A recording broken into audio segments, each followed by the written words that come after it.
Pour le titre de cette session, nous n'y sommes pas allés par 4 chemins. Nous l'avons appelé « Le plastique, c'est toxique », car ça pouvait nous paraître bien pratique avant le plastique. Mais est-ce que son côté pratique doit nous détourner de tous les impacts négatifs qu'il a sur notre belle planète et notre santé ? En vrai, le plastique, vous allez voir, c'est plutôt un cauchemar. Dans cette conférence, nous allons apprendre plein de choses et nous préparer à passer à l'action pour un avenir sans plastique. Heureusement, il y a des solutions et nous en faisons partie.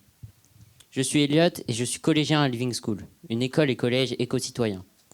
La première chose que nous y apprenons, c'est que nous avons tous le potentiel de contribuer à un monde meilleur.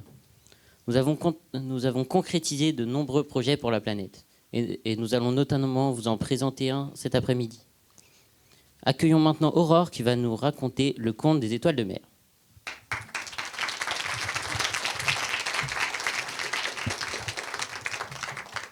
Bonjour, je vais vous raconter le conte des étoiles de mer. Il était une fois sur la plage un petit garçon qui courait de long en large pour récupérer les étoiles de mer échouées. Là, un vieil homme arriva avec de la connaissance. Il le regarda, puis lui dit « Tu sais, tout ce que tu fais là, ça ne sert à rien. » Le petit garçon s'arrêta et lui répondit « Oui, mais pour les étoiles de mer que je rejette à l'eau, c'est drôlement important. »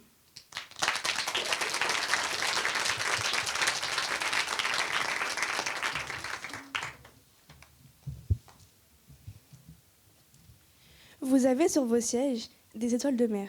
À la fin de la session, durant le temps des questions-réponses, nous vous inviterons à noter un engagement, une décision, car notre objectif, ce n'est pas seulement de sensibiliser les familles, mais c'est aussi de permettre à chacun d'agir concrètement. Nous avons tous le potentiel pour ça.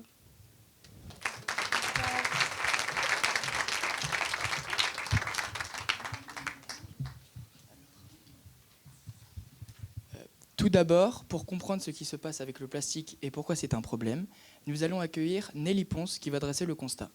Nelly a écrit « Océan de plastique » et c'est vrai que quand on pense au plastique, on pense régulièrement aux déchets, au plastique dans la mer, au 7e continent de plastique, mais en fait, vous allez voir que ce n'est que le haut de l'iceberg. La pollution des mers est 4 fois plus élevée, que la pollution des sols. Non, l'inverse. La pollution des sols est 4 fois plus élevée que la pollution des mers. Et le problème du plastique, c'est pas que la gestion des déchets et l'organisation. Le plastique, c'est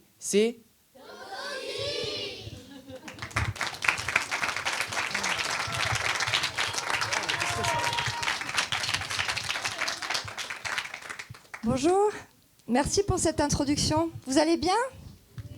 Oui. Si vous êtes ici, c'est que peut-être comme moi, vous êtes curieux. Vous êtes curieux ? Oui.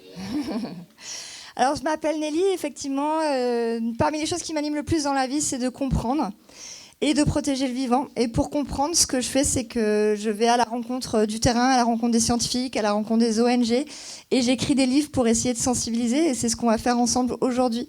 Alors, la partie qui m'incombe est la partie un peu difficile parce que l'état des lieux, il est un peu dur à avaler sur le sujet. Mais je tenais à vous dire que c'est parce que justement, on va essayer de comprendre profondément c'est quoi le problème, qu'on va pouvoir réfléchir ensemble à des solutions qui soient réellement efficaces et réellement durables. Donc, j'attaque ma mission.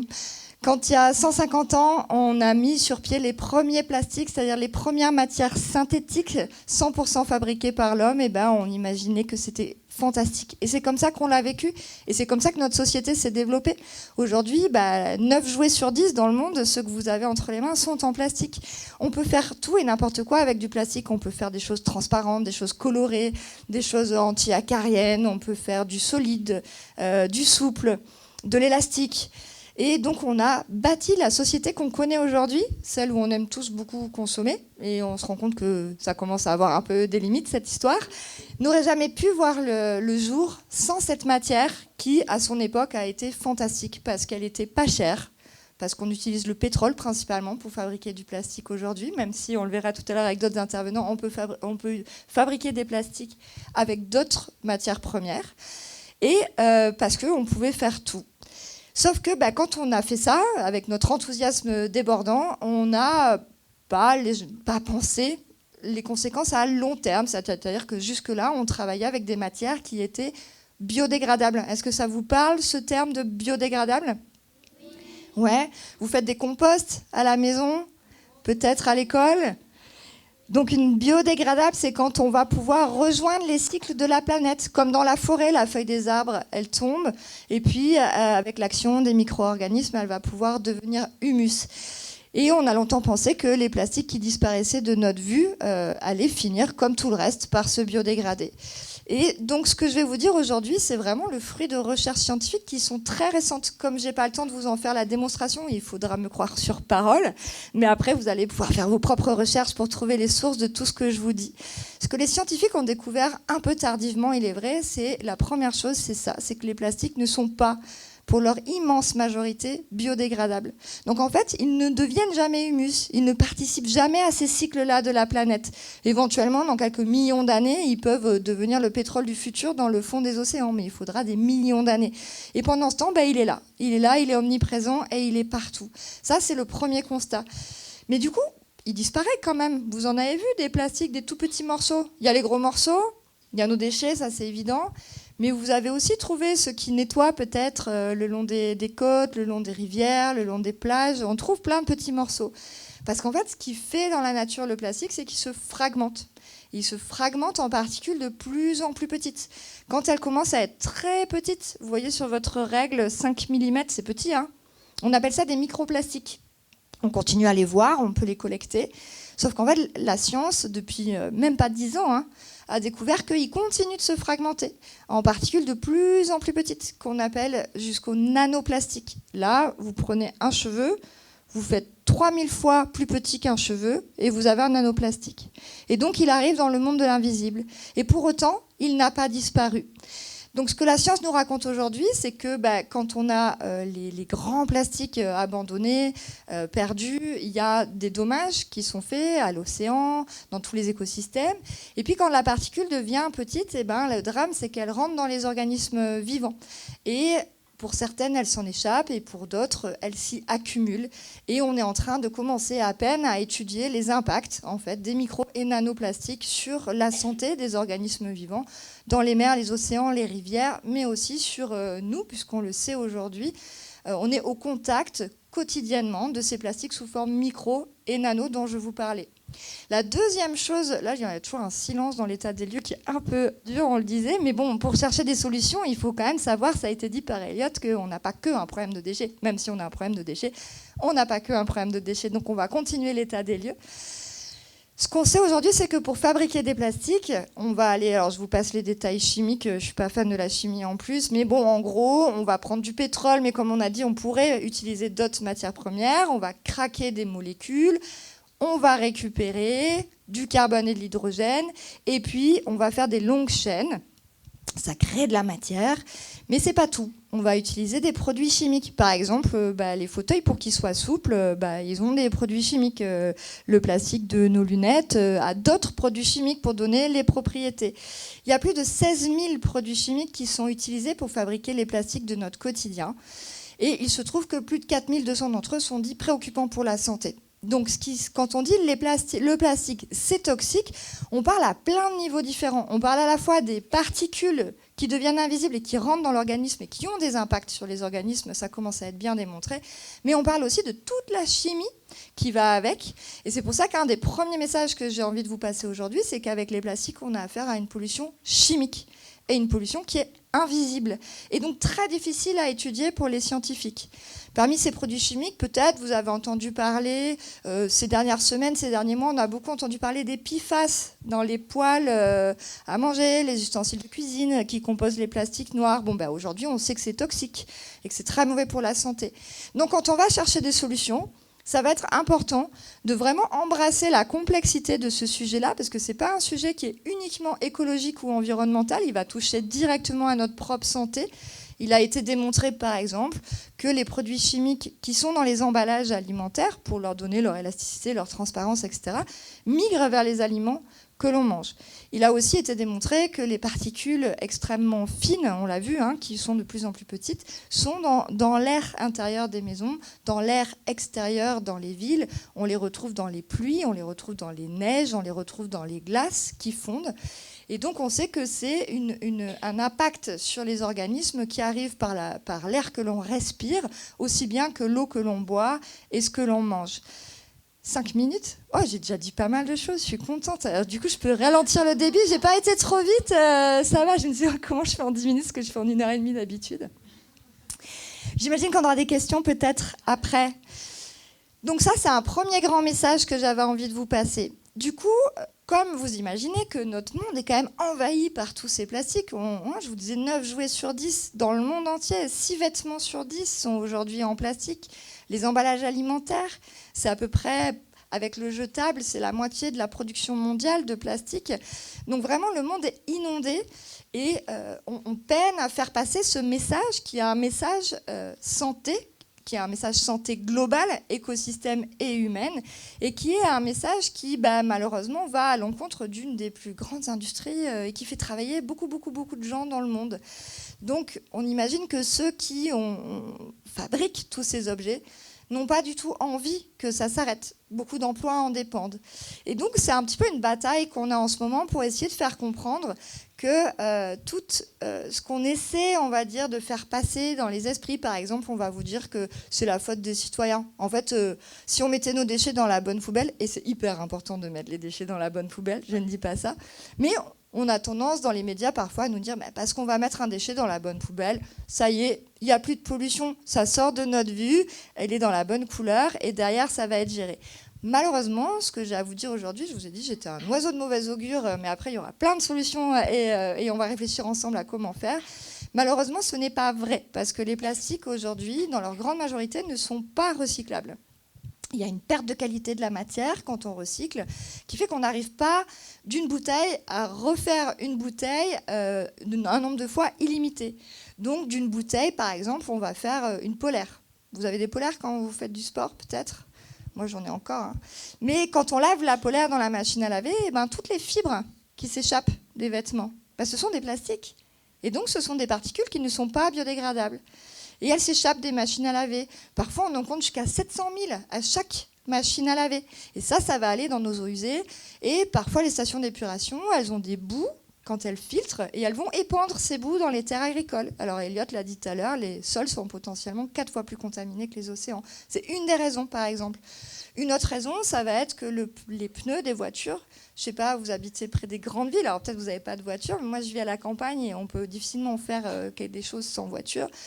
On sait que quand on roule et qu'on est un adulte, on a besoin de changer nos pneus régulièrement. Pourquoi ? Parce que la matière s'est usée. Mais elle s'est usée, mais qu'est-ce qu'elle est devenue ? Et on sait aujourd'hui qu'une part non négligeable de la pollution en microplastique des océans vient des pneus de nos voitures. Donc tout ça pour vous dire que c'est un sujet qui est complexe et il faut avoir le courage de l'aborder dans sa complexité. Il ne faut pas se dire « Oh non, c'est vachement plus simple de se dire qu'on va mettre ça dans la bonne poubelle et puis que derrière le problème disparaît ». Non, moi je pense qu'aujourd'hui on doit tous être très courageux et comprendre ce à quoi on a à faire, merci, et se dire que du coup les solutions elles sont à tous les niveaux. Il y a plein de choses qu'on peut faire, nous, à titre individuel, pour protéger notre propre santé, et puis celle des gens qu'on aime, celle des animaux qu'on aime. Et puis, il y a aussi des choses qu'il va falloir pousser auprès de nos parents, de notre école. Bon, je crois que vous, c'est l'inverse, vous avez une super école qui vous propose plein de projets, mais bon, c'est pas le cas de tous les enfants en France. Et puis, les parents, ils ont un métier, donc c'est important de pouvoir aller dire toutes ces choses-là, parce qu'il est clair, net et précis, plus la science va avancer, plus on va être dans la certitude que nous allons devoir vivre dans un monde qui va régler ce problème plastique. Et il va falloir diminuer drastiquement la production mondiale. Et heureusement, plein de solutions existent et nous sommes là pour en discuter cet après-midi. Et si vous avez des questions tout à l'heure, parce que je suis allée un peu vite, n'hésitez surtout pas. Merci beaucoup pour votre attention.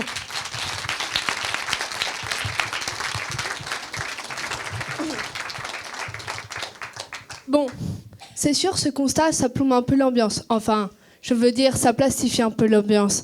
Ce serait vraiment dommage si on n'avait pas la possibilité d'agir. Est-ce que nous avons le potentiel de changer les choses ? Oui ! Est-ce que nous avons le potentiel d'agir ? Oui ! C'est possible. Alors maintenant, allons voir du côté des solutions. J'ai le plaisir d'accueillir Lara Sibieuse de l'association Zero Waste Paris. Et Lara va nous proposer de devenir des héros du zéro déchet. Ça vous dit ?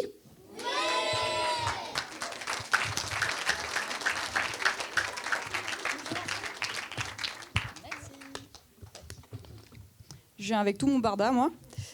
Bonjour tout le monde. Hop. Alors, effectivement, moi, je fais partie d'une association qui s'appelle Zero Waste Paris. Et donc, nous, comme son nom l'indique, notre objectif, c'est de réduire les déchets et le gaspillage, et notamment les déchets plastiques. Et donc, aujourd'hui, effectivement, je vous propose de devenir des héros et des héroïnes du zéro déchet. Alors, d'abord, grâce à Nelly Pons, on a déjà eu pas mal de constats qui ont été posés et parfois un petit peu déprimants. Mais moi, j'aimerais bien qu'on se pose des questions ensemble pour qu'on comprenne mieux si est-ce qu'on est vraiment dépendant du plastique et est-ce qu'on produit beaucoup de déchets plastiques au quotidien. Mais, histoire de se bouger un petit peu, je vous propose de ne pas répondre par juste oui ou par non. Quand je vais vous poser des questions, ce que je vous propose, c'est que quand vous voulez dire oui, eh ben vous vous levez et quand... tout de suite, pas tout de suite. Et quand vous voulez juste dire non, vous restez assis tout simplement. Ok, alors pour tester, pour voir si tout le monde a bien compris, je vais faire un petit test. Est-ce que tout le monde a bien compris la consigne ?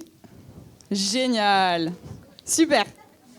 Bon, alors, première vraie question. Pour le goûter, pour les enfants et les adultes, parce que voilà, tout le monde a le droit à un goûter, est-ce que ça arrive souvent qu'on mange des gâteaux, par exemple, avec du plastique, un emballage plastique autour ? Ça arrive souvent, ouais. Malheureusement, c'est vrai. Ok. Encore une question. Toujours pour le goûter, parce que c'est un très bon exemple. Est-ce que ça arrive souvent aussi qu'on mange des compotes emballées aussi dans du plastique ? Mais d'ailleurs, il n'y a pas que du plastique là-dedans. Mais est-ce que ça vous arrive souvent à vous aussi de manger des compotes emballées ? Un petit peu moins. Alors le but dans tous les cas, c'est surtout pas de juger qui que ce soit. Il y a zéro jugement là-dedans. C'est juste pour comprendre en fait que souvent, on est quand même entouré de déchets plastiques, notamment à travers les emballages. Et donc moi, j'aimerais bien vous poser une dernière question. C'est la suivante. Est-ce que vous seriez prêts et prêtes à faire quelques changements dans vos habitudes pour justement éviter plein de déchets et à la fois pour protéger votre santé et protéger la planète ? Génial. On a quasiment tout le monde, à peu près tout le monde, c'est génial. Ok, super. Alors, comme on vous l'a dit tout à l'heure, pour la suite, j'aimerais bien vous proposer un quiz, le super quiz, pour justement devenir des héros et des héroïnes du zéro déchet. Et alors là, ça va se passer sur kahoot.it. Et normalement, vous allez voir afficher à l'écran un QR code ou un numéro d'ailleurs. Ça peut être... Ouais. Pour vous connecter, donc vous pouvez vous connecter au Wi-Fi comme ça vous a été dit en tout début de session. Et voilà. Ensuite, une fois que vous êtes connecté, vous allez sur Internet, sur kahoot.it, et ensuite, vous allez pouvoir participer au super quiz. Voilà. Donc là, vous voyez, vous avez le QR code que vous pouvez scanner sur votre téléphone. Donc ce que je vous propose, c'est que, par exemple, ce soit un enfant et un adulte, vous fassiez ça sur un téléphone. Comme ça, vous faites ça en équipe. C'est encore mieux.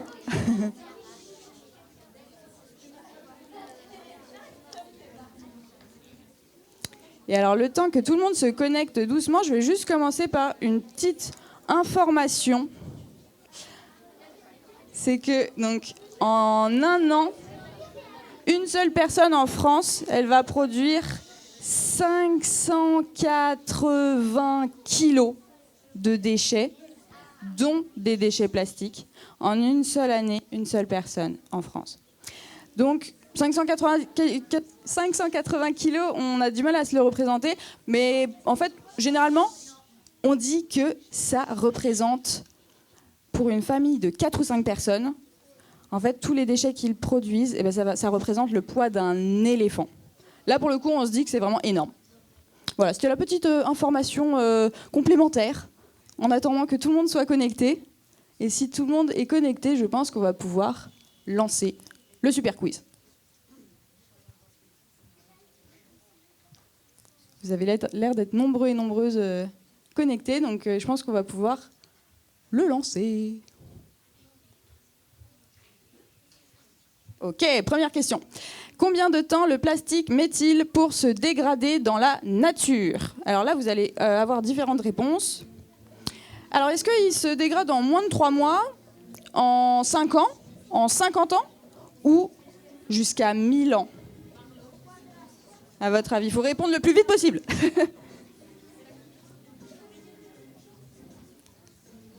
Moins de 3 mois, c'est pas beaucoup, mais 1000 ans, c'est énorme. Et ouais, malheureusement, vous avez tous, et presque tous, et toutes bien répondu. Effectivement, ça peut aller jusqu'à 1000 ans. Généralement, on dit que pour une bouteille comme ça en plastique, enfin ce type de plastique, ça dure environ 450 ans pour se dégrader dans l'environnement. Donc, Nelly l'a très bien dit tout à l'heure, le plastique, c'est pas du tout biodégradable et c'est pour ça aussi que ça pose problème. On passe à la suite ? Allez, c'est parti. Quand on les jette dans les poubelles, que deviennent les déchets plastiques? Alors là, il faut trouver l'intrus, c'est-à-dire la réponse qui est fausse. Sur les 4 réponses qu'on aura, il y en aura une qui sera fausse. Alors, est-ce qu'ils sont brûlés? Ça arrive qu'ils soient brûlés? Ou ça arrive qu'ils soient envoyés dans l'espace? Ou ça arrive qu'ils soient enterrés dans des grands trous? Ou encore, ça arrive qu'ils soient recyclés pour redevenir des objets?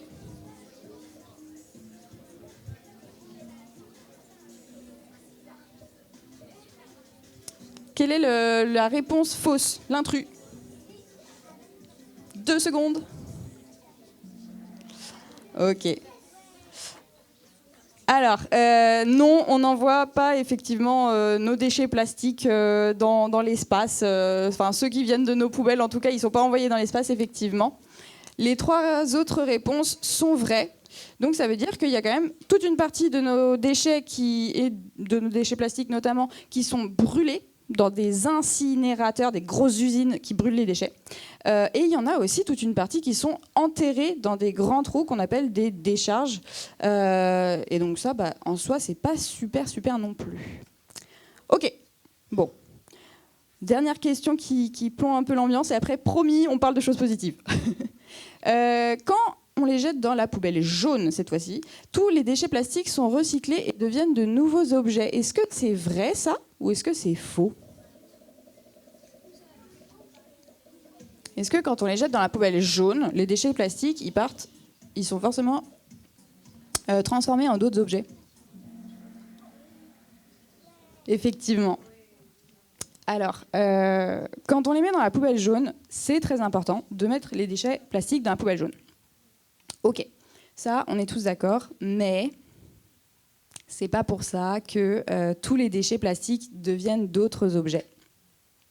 En fait, en France, il y a entre 1/3 et 1/4 seulement des déchets plastiques d'emballage qui sont effectivement recyclés, déjà. Et même quand on arrive à les recycler, en fait, on ne peut pas le faire à l'infini. C'est un peu ce que Nelly Pons disait tout à l'heure. On ne peut pas le faire à l'infini et ils deviennent forcément soit brûlés, soit enfouis. Donc, ça reste quand même des déchets. Donc, c'est problématique et c'est pour ça qu'il faut trouver des solutions. Et maintenant, ça y est, on passe enfin à la partie positive. Alors, comment on peut faire pour remplacer une brique de jus de fruits et une pomme pote, comme celle que je vous ai montrée tout à l'heure, au goûter? Comment on peut faire pour remplacer ça? Est-ce qu'on la remplace, à votre avis, par une canette de soda et un gâteau emballé ou une gourde avec du sirop, par exemple, et une pomme?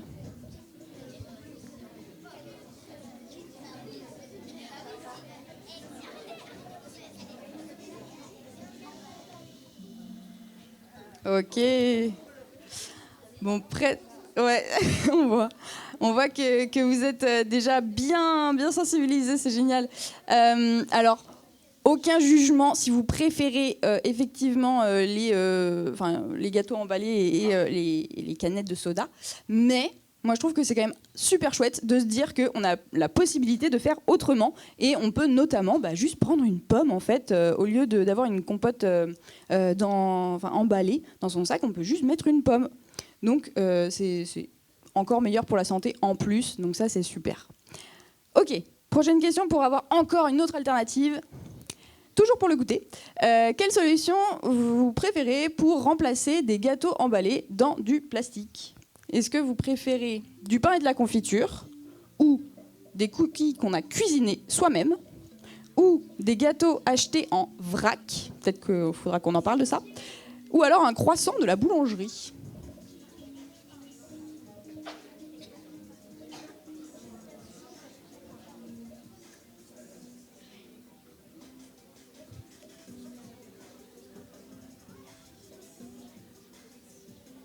Alors... Oh, on a une salle de cuisinière. Ok, génial. Alors là, il n'y avait vraiment aucune mauvaise réponse, évidemment. Le but, c'est juste de se donner plein d'idées pour éviter justement les emballages en plastique. Et donc, effectivement, si on a le temps, le week-end et l'envie, le week-end de cuisiner par exemple des cookies ou des gâteaux, ça peut être hyper sympa. Par exemple, moi je trouve que ça peut être super sympa à la fois pour les enfants, mais est-ce que par exemple les papas dans la salle et les mamans dans la salle, est-ce que vous trouvez ça sympa aussi de cuisiner pendant, admettons, une demi-heure le week-end avec vos enfants ? Ouais. Bon. Et alors, juste petite clarification, parce que tout le monde ne connaît pas forcément le vrac, mais on peut acheter en fait plein de choses en fait, mais notamment des gâteaux. En l'occurrence, c'est ce qui nous intéresse. On peut les acheter sans emballage. Et donc, en fait, là, par exemple, juste avant de venir, je suis allée acheter des cookies en vrac, tout simplement dans un magasin qui en propose. Et donc, l'idée, c'est que il n'y a pas d'emballage. Et moi, je viens juste avec mon bocal en verre, en l'occurrence, mais ça peut être autre chose. Et donc, je peux acheter des cookies. Et une fois que le bocal est vide parce que j'ai tout mangé comme une coinfre, est-ce qu'on jette le bocal ? Non, on le lave et on le réutilise. Super. Et la dernière question. C'est parti. Pour fêter son anniversaire, est-ce que vous préférez offrir à vos invités pour remplacer les petits gâteaux en plastique ? Alors, plusieurs possibilités. Soit des graines à planter, ou des crayons de couleur, ou vous préférez faire un troc de jouets avec vos amis, ou alors offrir un bon pour une pyjama party ou toute autre sortie avec les copains et les copines. Pareil, là, il n'y aura pas de bonne ou de mauvaise réponse. L'idée, c'est de partager plein d'idées et de choisir celle qui nous tente le plus.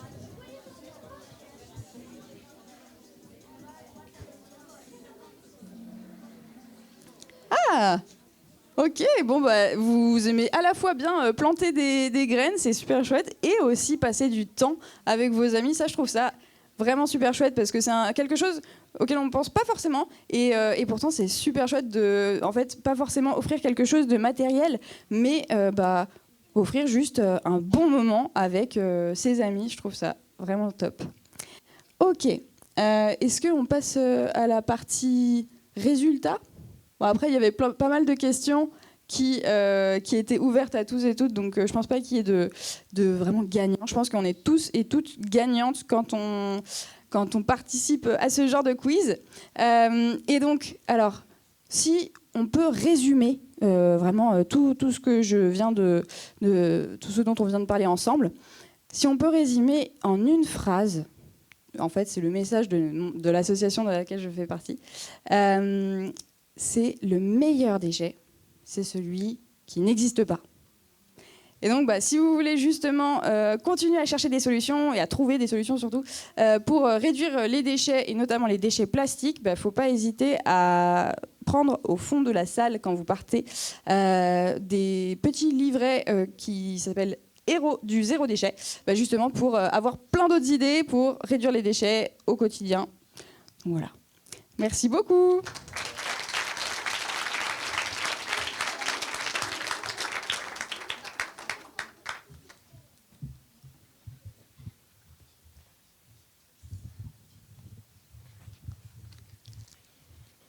Voici le moment venu de faire un petit intermède musical avec la chanteuse engagée Émilie Loiseau. Avec elle, nous avions créé à Living School, il y a quelques années, une chanson qui s'appelle « Le plastique, c'est pas chic ». Veuillez accueillir Émilie Loiseau. Bienvenue Émilie.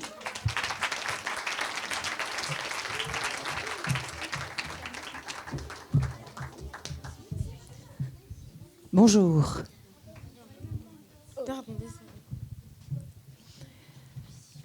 Je suis ravie d'être là.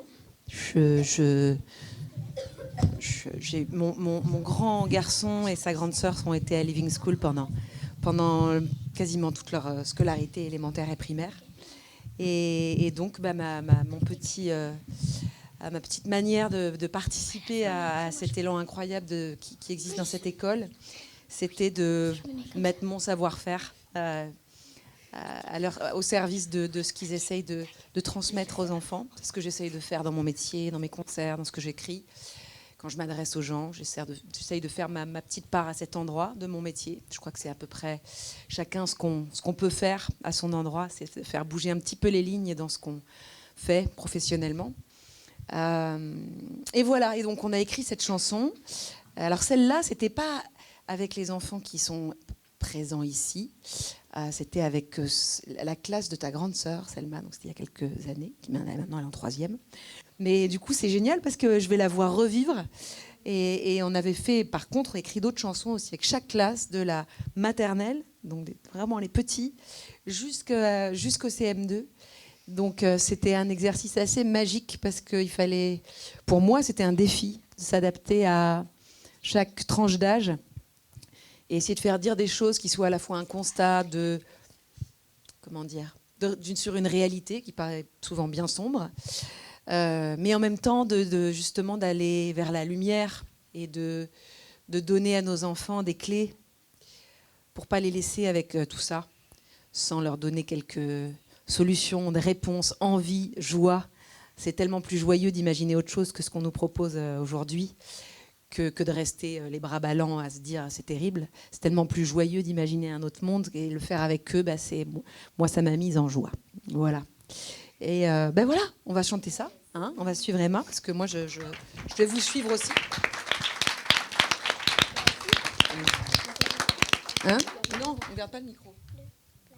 Non, on va le mettre loin le micro. Sinon on va entendre que moi. Ça a été...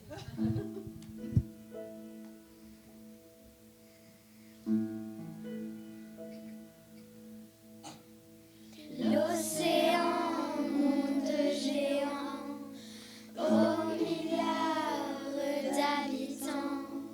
Beau l'océan, beau l'océan, beau. Des poissons multicolores qui nous nourrissent de phosphore. Beau l'océan,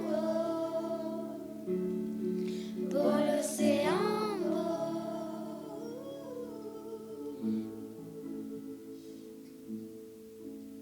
Au début, c'était une découverte magique, mais quand on a vu l'impact que ça crée, c'était déjà partout où on allait. Jusque-là, c'était notre dada, mais maintenant, on en voit les dégâts. Le problème, c'est qu'on est devenu addict. Addict à quoi? Au plastique! Le plastique, c'est pas chic, c'est chimique. C'est toxique, c'est pas bon pour les poissons. Moi je préfère les macarons emballés dans du carton.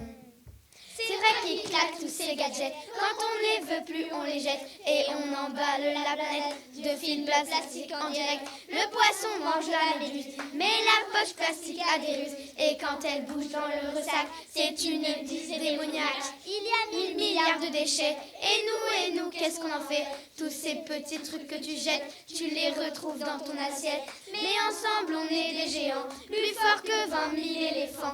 Avec nos cerveaux fantastiques, on est plus fort que le plastique. Le plastique, c'est pas chic, c'est chimique, c'est toxique, c'est pas bon pour les poissons. Moi je préfère les macarons emballés dans du carton. L'océan, monde géant, aux milliards d'habitants. Beau l'océan, beau.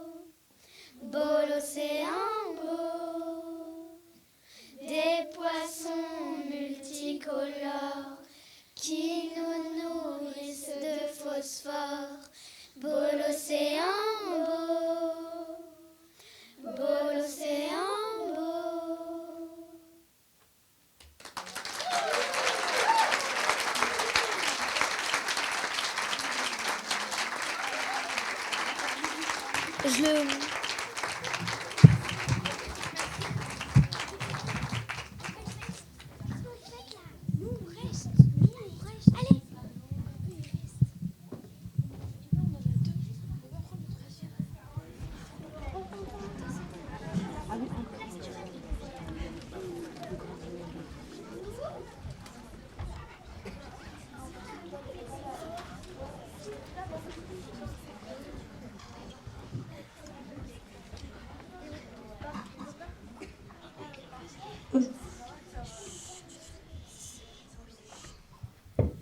Bonjour tout le monde, merci d'être ici avec nous.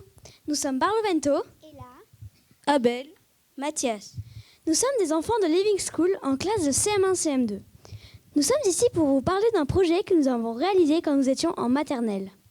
Un matin, Léane, une élève de notre classe, nous a partagé que dans la nuit, elle avait rêvé qu'elle sauvait une baleine. Quel beau rêve, n'est-ce pas? Oui! Ça nous a donné plein d'idées. C'était le point de départ de notre projet. Nous avons commencé par étudier le sujet des baleines et des océans. nous avons compris que les animaux marins étaient en danger à cause de la pollution plastique dans les mers et les océans. Pour réduire les déchets plastiques, nous avons créé nos propres produits zéro déchet en classe.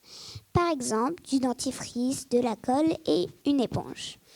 Et nous avons décidé, au lieu d'utiliser des feutres, d'utiliser des crayons.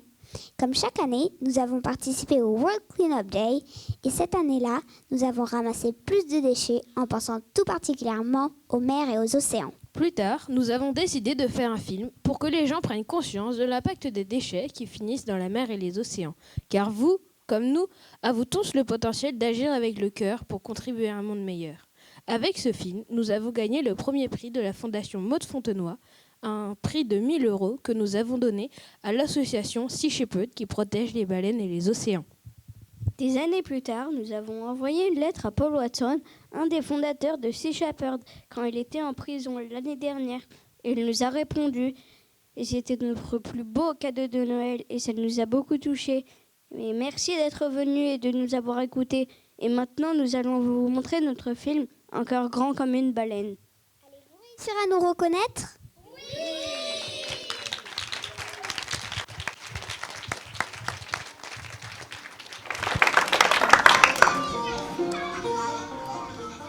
Ce matin, nous sommes arrivés dans la classe comme tous les matins. Après un bye-bye à nos parents, nous commencerons l'éveil corporel.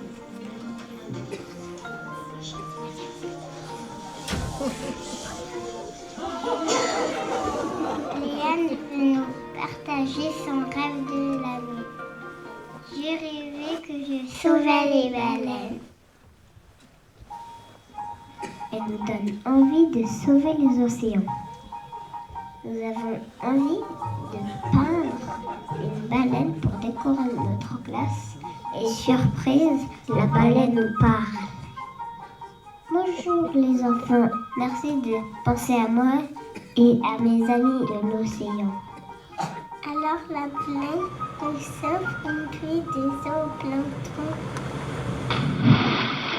et nous retrouvons au milieu de l'océan.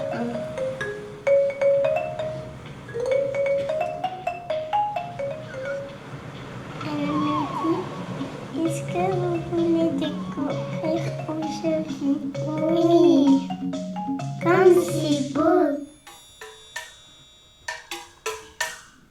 Elle nous amène voir sa copine, la tortue marine. Celle-ci a un petit creux et elle voit passer une méduse bien appétissante. Et miam, mais tout d'un coup elle devient bien palote. Zut, elle vient d'avaler un déchet plastique. Avec un pinceau qu'on avait apporté, on le secoue sous la carapace. Et tout à coup, tchou, enfin la tortue peut respirer. Elle nous raconte qu'il y a trop de déchets dans la mer. font parfois avec de délicieuses méduses.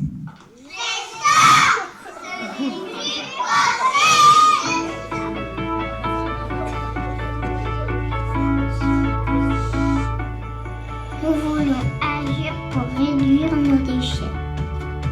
Nous fabriquons nous-mêmes du dentifrice. Nous utilisons le sérieux. Nous fabriquons aussi notre propre éponge. Nous avons un grand potentiel.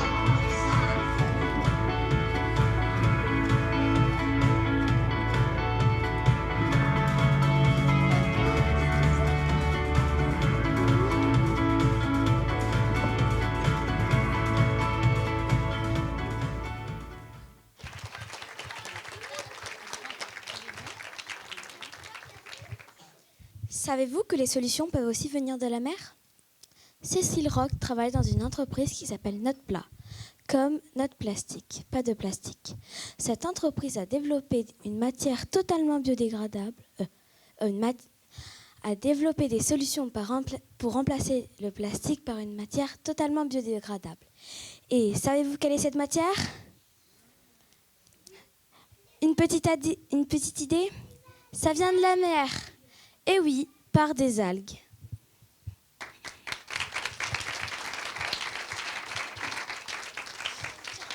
Bonjour. Alors, effectivement, aujourd'hui, merci, c'est parfait. Aujourd'hui, on a beaucoup déjà entendu parler d'emballage et notamment d'emballage plastique. Mais est-ce que quelqu'un ici a une idée d'un emballage qui existe dans la nature? Les emballages, quelque chose qui emballe déjà quelque chose, mais ce qui est complètement naturel, que l'humain n'a pas inventé. Oui, très bien. Un autre? Allez-y, vous pouvez crier. Oui. Pardon? Oui, oui, très bien. Exactement. Vous avez des super idées. Oups, pardon, je vais dans le mauvais sens. Alors, exactement, les pots de fruits sont des emballages qui sont complètement naturels et qui protègent le produit à l'intérieur avant utilisation et ensuite qui disparaissent très rapidement et qui re-rentrent dans la nature, comme l'a dit Nelly Ponce, avec ce qui est biodégradable. Et c'est de là que vient l'inspiration pour les emballages que fait l'entreprise Notepla. Donc, on a parlé des produits biodégradables et ici, vous pouvez voir plusieurs exemples. Donc, un sachet en plastique, un sachet en ce qu'on appelle bioplastique. Donc Nelly Ponce l'a expliqué, on peut créer du plastique à partir d'une matière naturelle, mais si on change la chimie, ça devient un bioplastique qui du coup ne peut pas retourner dans la nature dans la même forme, puisque la forme intégrale a changé. Un morceau de carton, une peau d'orange et la matière Notepla. Et donc vous pouvez voir les petits vers de terre qui se baladent et qui dévorent la matière Notepla et la peau d'orange. Donc ça montre bien, c'est un petit test, mais qui montre que la matière retourne dans la nature, et c'est vraiment ça le but. Donc, vous l'avez dit au tout début, mais l'ingrédient qu'on utilise dans les matières, ce sont les algues. Est-ce que quelqu'un d'entre vous a déjà touché les algues, peut-être dans la mer ou à la plage? Et quelle sensation est-ce que ça vous donne quand vous l'avez touché? Allez-y, vous pouvez crier, vous pouvez crier. Ouais, exactement. C'est gluant, c'est assez fort, mais c'est aussi très gluant, ça glisse. En fait, c'est un peu comme du plastique. Et les algues sont vraiment... Pardon, j'ai perdu une slide. Bon, c'est pas grave. Ah oui. Les algues sont vraiment une matière exceptionnelle. Donc, déjà, ça pousse extrêmement rapidement. Ensuite, ça n'a pas besoin d'eau fraîche ni d'espace terrestre pour grandir. Donc, ça veut dire que ça n'utilise pas des ressources qui sont déjà limitées. Et ensuite, pendant que ça grandit, ça absorbe le CO2 qui est dans l'atmosphère. Donc, on trouve que c'est vraiment une matière magique. Et donc, j'ai dit tout à l'heure que ça grandit très rapidement. Donc, certains types d'algues qu'on utilise grandissent plus d'1 mètre par jour et peuvent atteindre 50 mètres de haut. Donc, 50 mètres, c'est comme l'Arc de Triomphe. Donc, c'est vraiment très, très haut. Et donc, ça veut dire qu'on peut s'en servir et que ça va se régénérer très rapidement.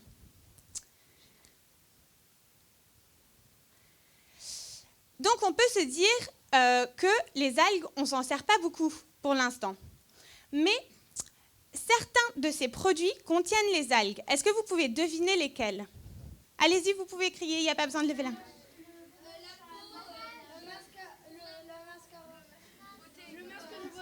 Ouais. Ouais. Donc, en fait, vous avez tous raison. Tous les produits ici contiennent des algues. Donc, on s'en sert déjà énormément. Oui, dans le dentifrice, dans la bière, dans les pansements et dans le ketchup. Ça, c'est un dentier. C'est pas des dents naturelles. Oui. Pardon? Dans la glace. Oui. Donc, en fait, on s'en sert énormément. C'est juste que pour le moment, on s'en est pas beaucoup encore servi pour les emballages. Donc, pour retourner un peu au début de l'histoire de l'entreprise. Ça, c'est Pierre. C'est un des cofondateurs de Notpla. Et il a commencé sa carrière dans les produits cosmétiques. Et il créait les emballages pour les crèmes.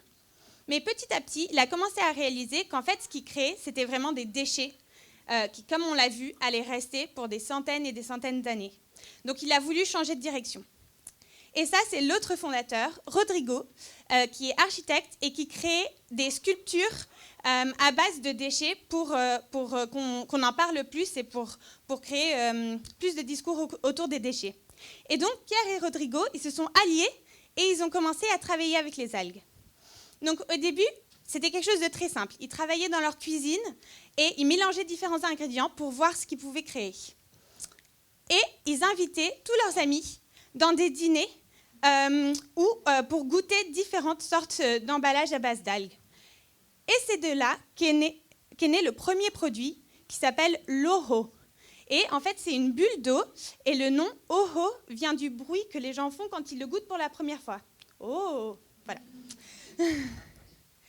Et donc, pour vous expliquer un petit peu comment ça marche. Donc, la vidéo va rapidement, mais elle va jouer plusieurs fois. Donc, en fait, on prend les algues et de là, on extrait les polymères. Les polymères, comme l'a expliqué Nelly Ponce tout à l'heure, c'est des longues chaînes de molécules. De là, ça nous donne une poudre qu'on peut mélanger avec de l'eau. Et on va rajouter des sels minéraux. Les sels minéraux sont la même chose que les algues utilisent pour se former dans l'eau de mer. Ce qui va créer un film. Et donc, c'est presque comme un tour de magie. Et c'est ça qui va faire la membrane d'algues qui entoure la bulle d'eau. Donc là, vous pouvez voir, là, celui-ci, ça peut contenir autre chose que de l'eau, mais c'est entièrement comestible et entièrement naturel. Donc, qu'est-ce qu'on peut en faire de cette membrane? C'est très utile pour les événements sportifs, parce que c'est beaucoup plus facile de boire une bulle qu'un gobelet en courant. Et donc, on a fait un partenariat avec le Marathon de Londres. Donc ici, vous pouvez voir une station de ravitaillement avec l'Oho, et ici, une station de ravitaillement avec les bouteilles en plastique. Donc, on a pu remplacer ce jour-là 40 000 bouteilles de plastique. Donc, c'est vraiment énorme.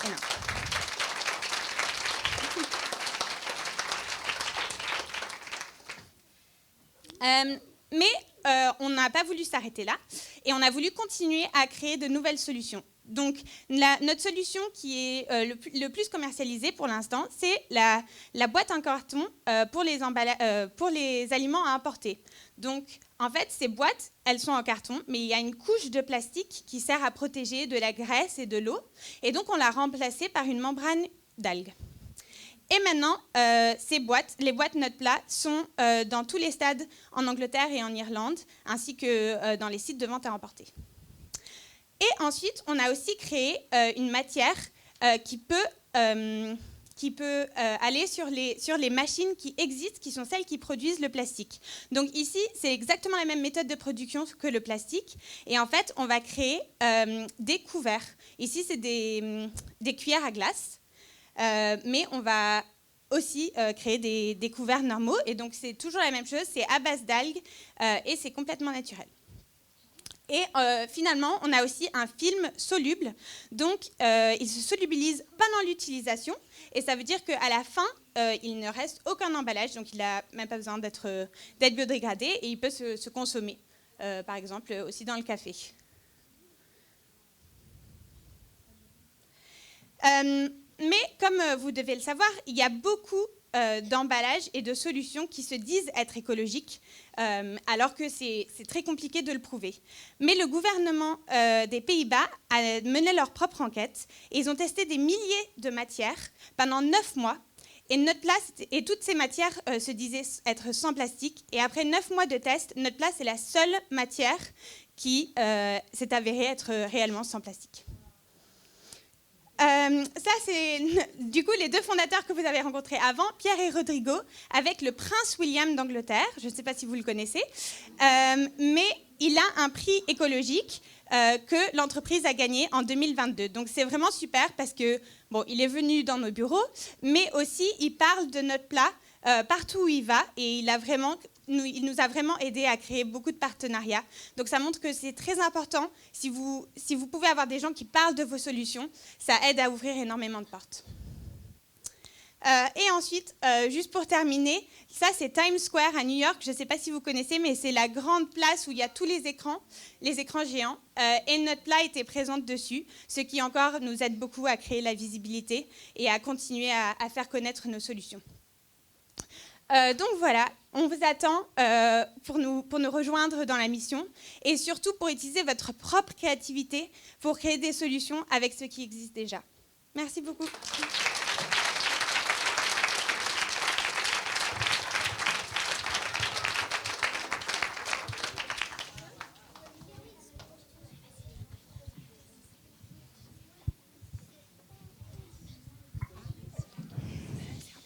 Nous avons maintenant le plaisir d'accueillir quelqu'un qui s'engage justement pour la protection des océans.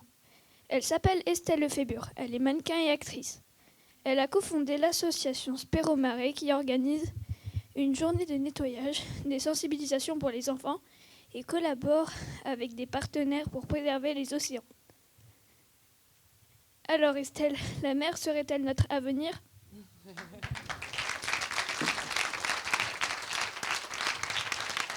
Bonjour, merci de m'avoir invitée, merci pour la présentation. Alors oui, en effet, on doit me connaître sous une autre casquette, certainement. Je suis mannequin, actrice, mais aujourd'hui j'avais envie d'avoir juste la casquette de la cofondatrice et présidente de Spéromarée. Voilà, donc j'ai décidé de m'engager depuis de longues années. Je suis une fervente et une passionnée de la plongée. Je plonge depuis l'âge de 23 ans.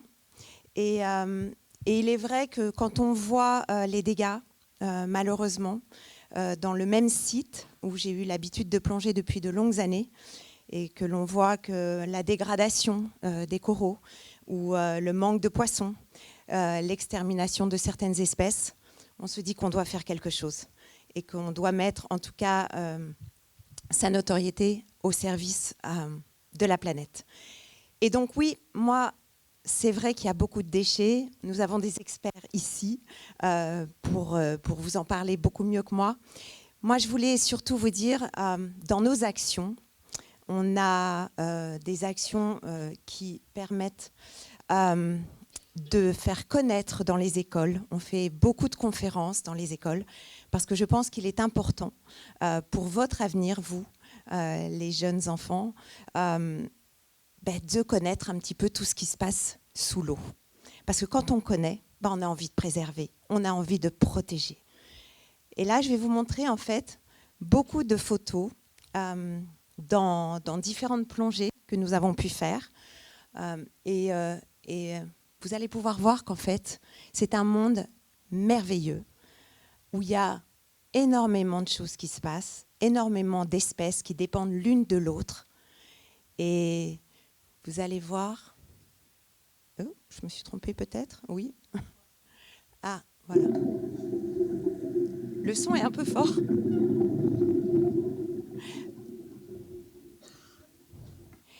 Mais c'est un monde, on dit généralement, c'est un monde de silence. Mais en fait, il y a toujours du bruit. mais c'est un monde que l'on ne doit pas laisser sous silence. C'est un monde où on peut découvrir des espèces incroyables. Est-ce que parmi vous, vous en avez déjà qui ont pris un masque, un tuba, et qui ont voulu observer un peu ce qu'il y avait sous l'eau? Déjà, beaucoup. Je demande peut-être, est-ce que certains, peut-être des parents plutôt, ont pris déjà une bouteille d'oxygène? Oui, pour voir tout ce qu'il y avait au fond de l'eau. C'est vrai qu'il faut descendre, et peut-être pour vous, vous êtes quelquefois peut-être un peu jeune, mais quand on découvre ce qui se passe sous l'eau, on se dit qu'on a envie de le préserver, sincèrement. Donc ça, c'est une raie, par exemple, que j'ai observée. Toutes les photos, généralement, elles sont... Alors, soit je les ai prises, soit il y a Olivier Borde, qui est donc le photographe de l'association, qui est là aussi. Et là, elle se ravitaillait tranquillement. Elle mangeait justement ces algues qui sont importantes pour elle. Elle cherche, elle fouine. Elle était tranquille et j'étais vraiment très très proche d'elle. C'est un monde qu'on doit observer doucement parce que c'est leur monde, c'est pas le nôtre. Nous, sous l'eau, on ne peut pas vivre. Sauf si, bien sûr, on a une bouteille et encore, on ne pourrait pas. Ça serait très limité. Donc on a besoin d'observer, mais d'être très humble, de se faire tout petit. Là, en parlant de tout petit, c'est un tout petit poisson, coffre, qui est vraiment un juvénile.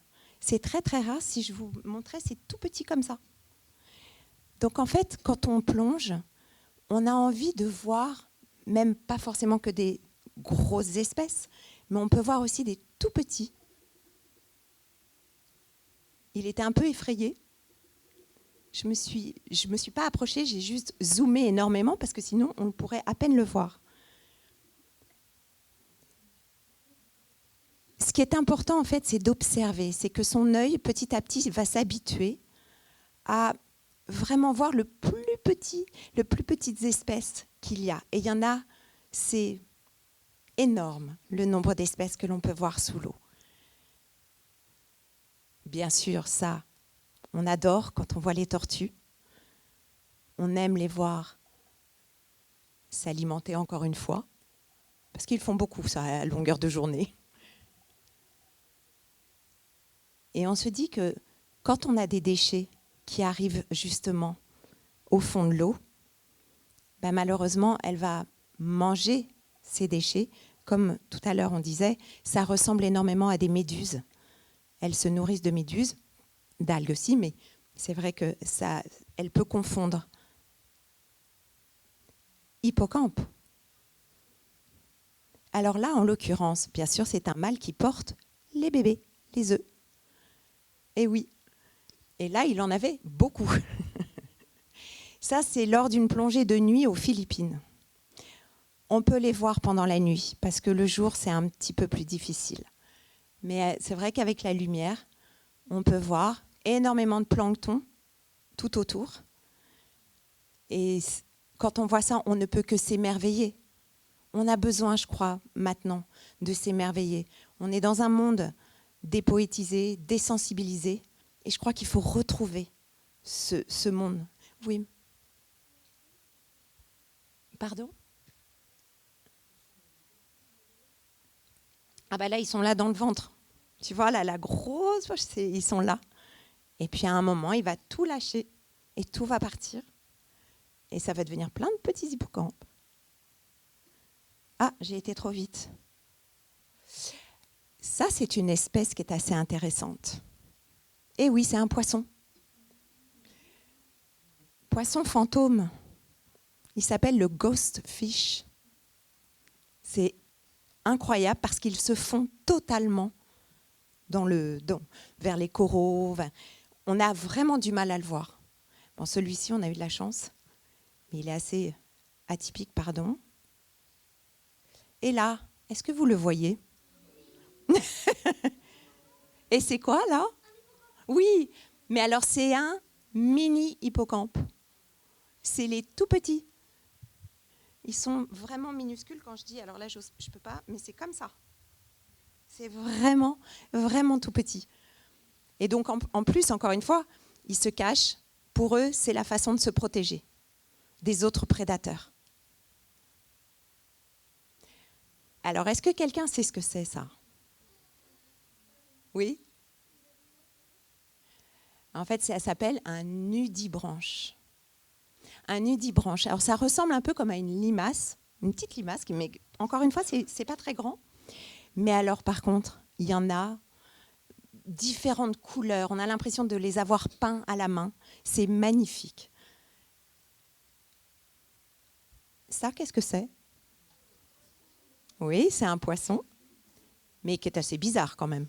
Et qui ressemblerait à quoi? À un coquillage, pourquoi pas? Oui? Pas mal, j'adore. Ah, j'aime beaucoup. En fait, ça pourrait ressembler à un crapaud et on l'appelle le frogfish. Parce qu'en fait, il s'attache, il s'agrippe là. Il peut pas, en fait, il nage pas vraiment. Donc c'est assez drôle. Il est entre le fait de marcher et puis d'être un poisson quand même, et il vit sous l'eau. Il y en a de différentes couleurs. Celui-ci est assez magnifique. Il y en a des tout noirs ou des tout blancs. Voilà, ça c'est le travail d'Olivier qui est là. Je ne sais plus où il est. Ah ben voilà, il est là-haut. Donc en fait, ça fait partie de la team Spéromare où on a des moments, des plongées d'observation pour justement voir, compter par moments. Ça s'appelle des plongées participatives. Pour voir, on compte les poissons qu'il y a, les coraux, les dégâts qu'il y a pu avoir lors de différentes, malheureusement, ouragans, par exemple. Là, en l'occurrence, on était en Martinique, c'est ça, je crois? Oui, c'est ça. Et en fait, on a pu observer qu'il y a eu énormément de dégâts.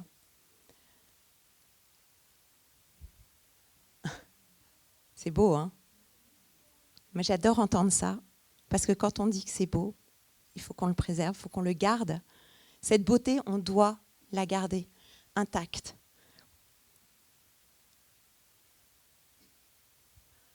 Pareil, il y a encore là une petite nudibranche. Tous ces coraux. Souvent, le corail, bien sûr, dans la mer, on ne peut rien toucher. Pourquoi? Parce que ça peut être dangereux. Pour nous, il faut faire très, très attention. Donc, en fait, Spéromare, l'idée, c'est qu'on fait des actions.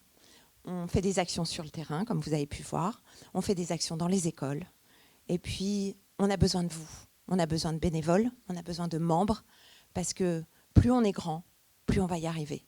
Je pense que vous tous, et surtout vous les jeunes, vous êtes déjà dans l'action. Vous êtes déjà engagés. Et on compte sur vous. Merci beaucoup. Il y a encore beaucoup d'espoir. Donc, merci à vous.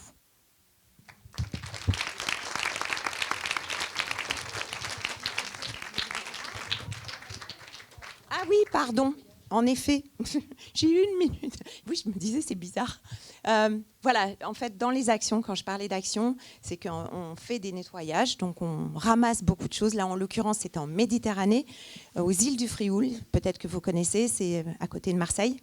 Et donc, on agit beaucoup là-bas, parce que malheureusement, la mer est très, très, très polluée en Méditerranée.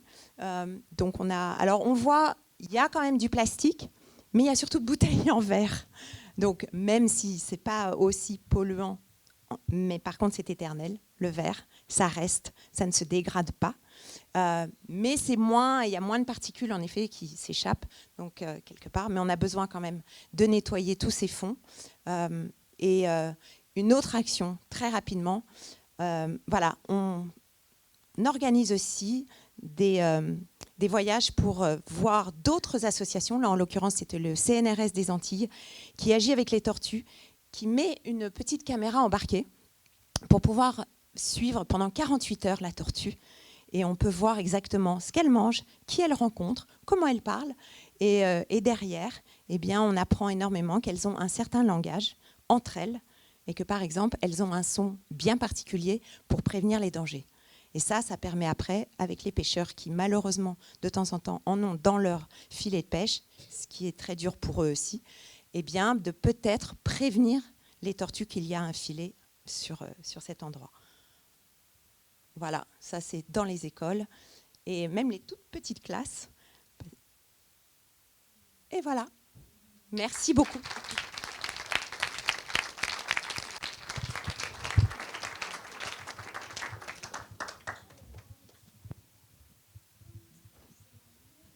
Voilà, je pense que nous sommes tous beaucoup plus conscients de l'impact du plastique sur notre planète et notre santé. Nous voyons mieux aussi combien nous avons besoin de changer nos habitudes.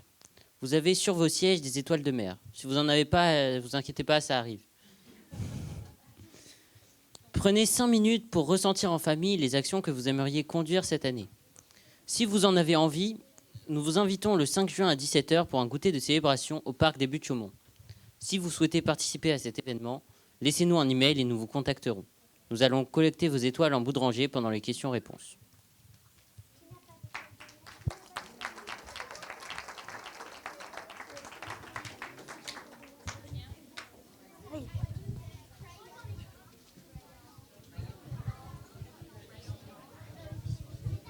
On leur laisse le temps de...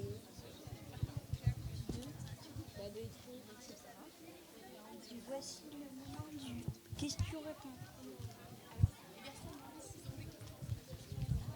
Est-ce que vous avez des questions ?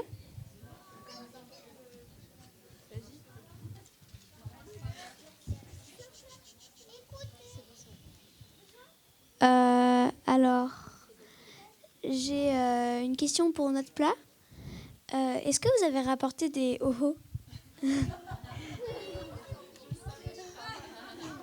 Non, malheureusement, j'en ai pas aujourd'hui, mais je peux laisser un contact s'il y en a à certains événements dans Paris, comme ça vous pourrez venir les goûter. Merci beaucoup. Bon, voilà.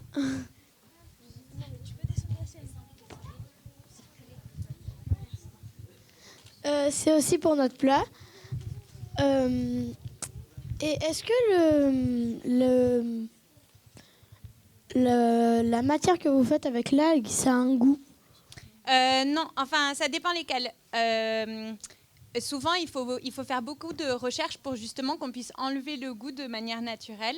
Mais parfois, il y a un petit goût salé qui reste, mais pas un grand goût. Avec les ho-ho, vous ne pouvez pas sentir le goût.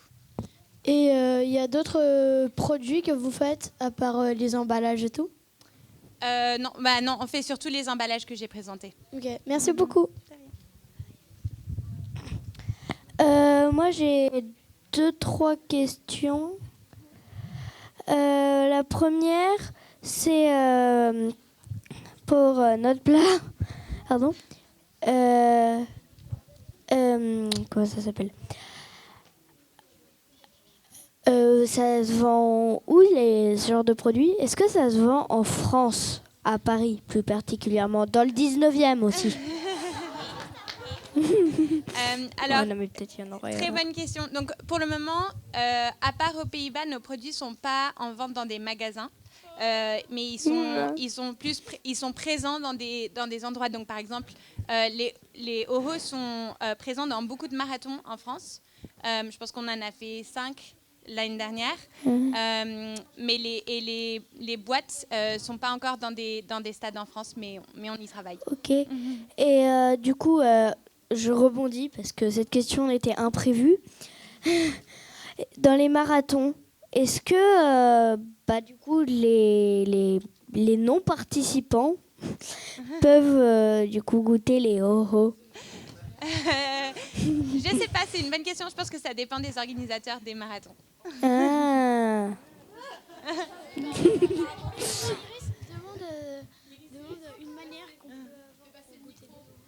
Et quelle manière on pourrait avoir des ho-ho?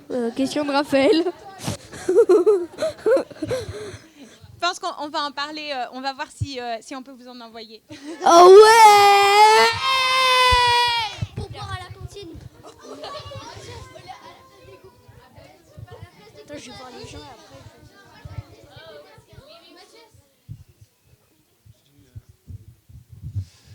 Moi j'ai une question peut-être pour Nelly Ponce, ou je sais pas qui pourra répondre, mais Là. C'est par rapport aux chaînes de consigne. Avant, on avait des bouteilles en verre qu'on consignait au lieu d'avoir des bouteilles en plastique. Et est-ce que c'est remis en ligne, en fait, on va dire? Est-ce que c'est remis en production pour limiter le plastique? Oui, merci pour cette question. Effectivement, les plus vieux d'entre nous, on a connu une époque où on ramenait les bouteilles en verre, notamment dans les cafés, restaurants, ça existe encore. En Alsace et dans ces régions-là, c'est mis au goût du jour. Il y a énormément d'initiatives. Il y en a, par exemple, Ma Bouteille s'appelle Revient. Il y a énormément de structures qui se sont créées pour créer des consignes locales. Maintenant, au niveau national, et le plan national qui est prévu pour la consigne est malheureusement prévu pour un retour de bouteilles en plastique. Donc, on n'est pas encore dans la réutilisation. Et le verre est recyclé, donc c'est-à-dire qu'on va le casser. Quand on recycle nos bouteilles en verre, on va le casser, on va le réchauffer à des températures extrêmement hautes qui consomment énormément pour le remettre en circuit. Donc c'est en chemin parce qu'il y a un vrai plaidoyer. Zero Waste France d'ailleurs, leur travail est à souligner là-dessus. Donc il y a beaucoup d'ONG qui défendent la remise en place d'une consigne, mais attention, consigne en verre pour réutilisation. Et les mots sont assez dévoyés pour l'instant dans les lois, les décrets. On n'y est pas encore, mais on est nombreux à pousser le sujet. Et en attendant, il y a plein de gens qui créent des consignes locales avec des brasseurs, avec des vignerons, etc. et qui essayent de localement recréer des filières. Donc c'est déjà une première solution de terrain. Merci. Quelqu'un d'autre a une question ?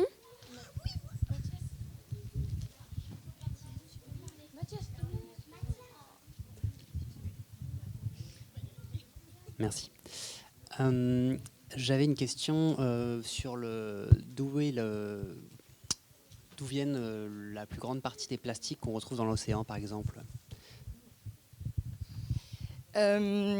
Alors les plastiques qu'on retrouve dans l'océan vont être de nature assez différente. Il y a ce qu'on appelle les macrodéchets, les micros et les nanos, et ça ne va pas être tout à fait les mêmes voyages. On sait que les fleuves et les rivières contribuent massivement à l'arrivée des déchets plastiques dans l'océan, notamment dans toutes les régions du monde où il n'y a pas une collecte et une gestion efficace, on va dire, des déchets. Mais ce serait que le sommet de l'iceberg. Et en plus, ça permet d'aller cibler des régions du monde qui n'ont rien demandé à personne. Donc voilà, ça fait partie des idées reçues contre lesquelles je lutte. Sur les microplastiques, on sait aujourd'hui que les microplastiques sont arrivés dans le cycle de l'eau. On en retrouve dans les nuages, dans les pluies. Donc on est dans quelque chose qui est à circuit fermé. On sait que c'est massif au niveau des pneus et des textiles. Et là, ça arrive avec, encore une fois, ça va être aussi les rivières, les fleuves qui les charrient, mais de manière, on va dire, plus invisible. Voilà, on sait qu'il y a à peu près 20% des déchets en mer qui peuvent arriver des activités maritimes elles-mêmes, 80% qui de toute façon arrivent de la terre. Voilà, pour vous donner à peu près un ordre d'idée. Le vent participe aussi beaucoup. Voilà. Donc on va dire que ça va dépendre à quelle échelle vous regardez les choses.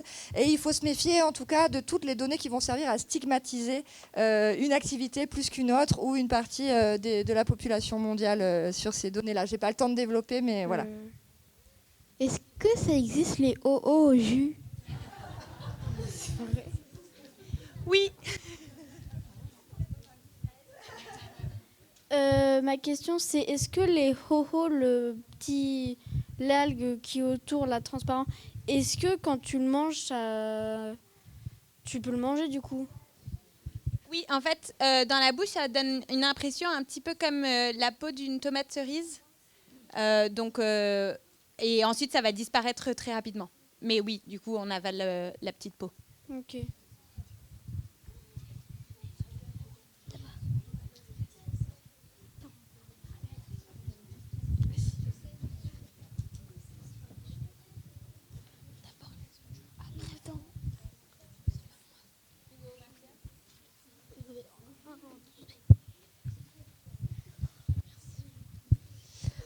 Alors moi j'ai une question pour notre plat. Je voulais savoir où étaient produits tous vos nouveaux types d'emballages et d'où venaient les algues. Et après j'ai juste je voudrais rebondir sur la question de monsieur sur la consigne. Pardon, je mélange un peu tout. Mais il y a un grand mouvement au niveau national qui est mis en place pour la consigne avec Citeo pour nationaliser et qui s'appuie justement sur la consigne de verre. Qui commence à être mis en place, mais ça met beaucoup de temps à pouvoir être fait, mais il y a quand même des initiatives qui ont lieu au niveau national, mais on est obligé de les découper au niveau régional aujourd'hui. Mais je tenais juste à remettre ça en perspective. Il y a quand même un mouvement national qui est mis en place à ce niveau-là, et pour ça, les consommateurs ont besoin aussi de montrer de l'intérêt là-dessus. Et du coup, pardon, je reviens sur ma question pour notre plat, mais savoir où est-ce que vous produisez du coup vos emballages et d'où viennent les algues que vous utilisez. Très bonne question. Donc les emballages sont produits. En fait, on est basé à Londres. L'entreprise est basée à Londres et les emballages, les boîtes en carton sont produites en France. En Angleterre. Et ensuite, par exemple, les films sont produits en France pour l'instant. Et on continue à développer des partenariats parce que l'entreprise reste assez jeune. Mais l'idée, c'est de produire sur place. Et ensuite, pour les algues, alors en fait, le type d'algues qu'on utilise grandit vraiment autour de la Bretagne et la Normandie, en partie. Mais en fait, le marché est pas très développé pour l'instant, alors qu'il est beaucoup plus développé en Afrique du Sud et en Asie. Donc, pour l'instant, pour les volumes, on doit sourcer en Asie et en Amérique du Sud, mais on grandit nos partenariats avec les fermes d'algues, parce qu'en fait, on travaille vraiment avec des fermes pour ne pas prendre les algues qui poussent naturellement. Et donc, on essaie de grandir nos partenariats, etc., pour que le marché grandisse. Voilà.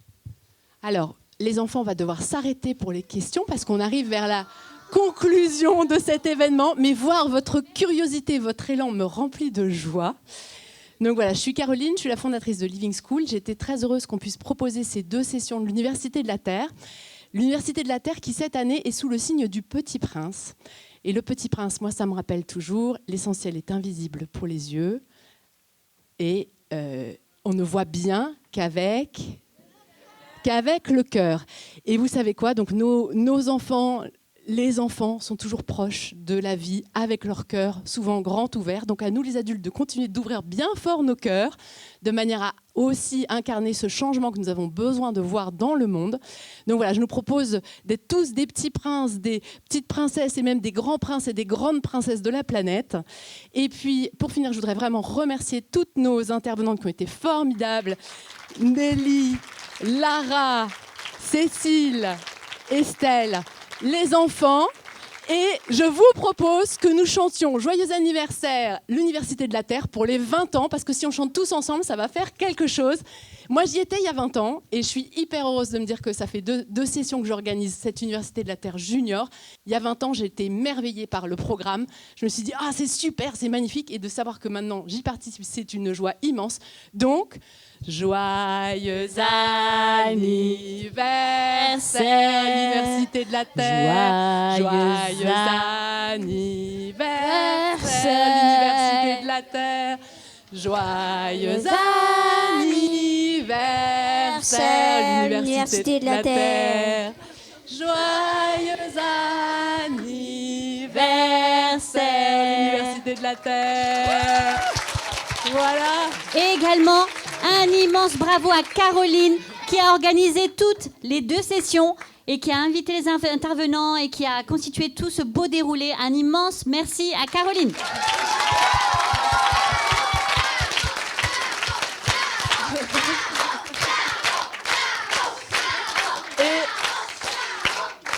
Et un immense merci aux équipes de l'Université de la Terre, aux équipes à la technique, à Mathias qui nous a beaucoup aidé, à Thomas, à Malek, voilà, tous les gens qui nous ont énormément aidés, et à Lou qui a été mon interlocutrice pour l'Université de la Terre, et à Jacques bien sûr. Donc un grand merci aux équipes de l'Université de la Terre.